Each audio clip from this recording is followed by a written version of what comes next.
Today's episode comes directly from a question I got from one of our students. He's like, "Hey, Scott, I'm looking at this tape and there's no legal balance on it. How do I calculate legal balance when it's not provided?" Now, what is legal balance? First and foremost, it's about as close you could call legal balance, especially in the non-performing note space, basically the payoff. Now, with the legal balance, this includes, just so you have a bit of an idea, it includes the unpaid principal balance plus late payments, plus usually a 5% penalty on top of those late payments for late fees. And then usually anything that's been advanced by the lender, forced place insurance, taxes, winterization. That's, you can't do triple of forced place insurance. It's usually just what the cost is, but those legal costs have been incorporated. Now, it's not, you can't add legal fees from your attorney to foreclose, but anything that you advance to protect the asset, winterization, things like that, that protects your investment. Like I said, forced place insurance, any taxes paid, stuff like that. That's in your legal balance. But how the heck do you calculate the rearages if they're not showed already? Well, it's really, really kind of simple, actually. What I like to do is I'll look. There should be a column. If there's not a column, you need to go back to the seller and ask for it. But there should be a column that shows last paid date. And usually the last paid date or the next due date are going to be very close. So like they may have made a payment. If they're 6 months behind, they may have made a payment this month. But if it's last paid due or next due, it may still show 6 months earlier. So like if they made a payment, let's just say December 1st, 2022, but they were 6 months behind, it would show next due not being June, it would be July of 2022, 6 months in the race. So you have to keep that. It often throws people up when people make a payment and it gets applied to the latest payment. That's how it works out. So you could take 6 months and just insert a column, which is what I like to do. Go find how much the P&I payment is and multiply the principal and interest payment times the amount of months past due. And that'll give you a rough of back payments. And then you could add 5%. So take that amount, multiply times 1.05 to figure out the late payments plus the late fees, and then add that number to the UPB. Now, there's also lender advanced or forced place or any other negative escrow. You could add that in there as well to legal. Now, what if you don't have a last paid date? Maybe you just have a number of days past due. Like we have this on a tape. Like this coming Saturday, January 7th, if you're listening to this in the future, I'm going to be going through 430 some odd assets, and there's not a legal balance. So I'm really going to show people how we calculate the legal balance on this, because one great thing is often you can run a formula of taking the last paid date or the next due date and subtracting that from your current date, and that'll give you the number of days past due. Now, how do you figure how many months? Well, you just take the number of days and divide it by 30. It's one of the easiest ways to do. So if when we're looking at tape and some of these borrowers haven't made a payment in 10 years, some of it's 2 years. So it's anywhere from multiplying that P&I payment times 24 months or 120 months, or 12 years. There's one so it's 144 payments, 12 months times 12 years.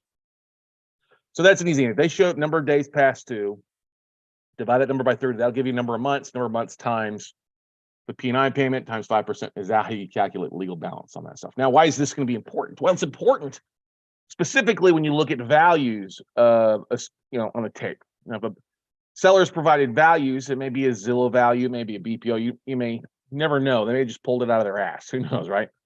But if the value is higher than what the unpaid principal balance, not the payoff, there's some equity. So you got to figure out what that equity number is. So if a house is worth, let's say, $150,000 on Zillow, Trulia, your quick, online values, but they only owe 85, well, it looks like they've got $65,000 in value, right? 150 minus 85. Well, if you see that their monthly payment's like $500 a month, then you go back to see the next due, and the next due is 10 years ago. That's $500. What's number? 500 times 12 years times 12 months. So that's times 144. That means there's another 72,000 in rearage. 72,000 times 1.05 for the 5% late fee usually. That's another 75,600. So now if the unpaid principal balance is 85 and you add 75.6 to it, it's not any equity. They're upside down. The payoff on that would be, what is that number? 75, 85. 160, 160,600. So they're upside down by about 10 grand. My number 5 or 10 grand. So that's a negative equity. Then it's an easier way to calculate based off the value. You would base your value. I mean, your bid off the value because the value is less than the payoff amount. Probably if it's a Zillow value, it's probably off anyway. But on the front end side, you always want to double check and get a bit of idea if there's any equity. Now, you also have to be careful when you look at some of these spreadsheets that you get, tapes that come in, and understand how statute of limitations works and what you can actually collect on and what you can and cannot collect on. Okay. And each state's a little bit different. You have to really talk with an attorney when it comes to what you can collect in a lot of cases. So like a lot of states often will have, usually it's a 4 years. Like here in Texas, the state statute of limitations of debt in Texas is for 4 years. Okay. So that means with it being January 2023 right now as I record this, if they hadn't paid in 10 years, I can only demand now to collect on the last 4 from 2019 and beyond. I can't go back the last full 10 years. Now, there are some exceptions that will reset that statute of limitations. If your borrower makes one payment, it restarts the statute of limitations. Now that payment only needs to be $1. Okay. So one thing to keep in mind is you can get your borrower to make some sort of payment, something over the past 10 years. It restarts it, or the last 5, 6 years. It restarts that, resets it to 4 years. Or some states are like Florida doesn't have a statute of limitations. You can actually collect on the full amount of debt owed in a lot of cases. Now, you also got to be careful too. In some cases, if a bank is a previous lender has started the process to foreclose but never completed it, you've got to double check with the attorney to make sure that you still have the right to go back in and collect on that debt, or take up the foreclosure process and finish it off. Or so you don't have to restart it all over again. So just touch base, check out what's going on in your state. One of the great things, if we look at, let me pull this up here. So if you do Google statute of limitations on debt collection by state, this is actually a chart that Forbes put out. Some states have up to 6 years. Some are shorter than that. Let's see here. Let me pull this up here. Come on, computer. Here we go. Alabama is 6, Alaska 6, Arizona's.